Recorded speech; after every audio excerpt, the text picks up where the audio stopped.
有啲病人就問我啦，醫生啊，到底點樣可以洗完牙之後冇咁快有漬呢？嗱，首先我哋要明白一樣嘢啦，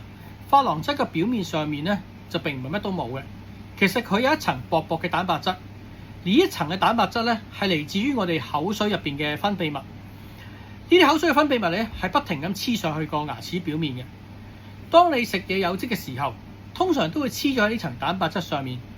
當你洗完牙或者刷完牙之後咧，呢層薄薄嘅蛋白質咧就會冇咗，連埋啲漬一齊清走。咁當你洗完牙或者刷完牙之後，如果你好快就進食一啲有漬嘅嘢或者容易上漬嘅嘢，例如普洱茶啊、烏龍茶啊、咖啡啊、奶茶之類嘅話咧，佢直接黐上嗰個嘅珐琅質表面嘅時候咧，就會容易啲漬咧係會俾嚟緊嘅蛋白質冚喺上面，就更加難清㗎啦。所以記住啦，洗完牙或者刷完牙之後，保持大概1個鐘至2個鐘，唔好食啲有漬嘅嘢，咁就冇咁容易有漬㗎啦。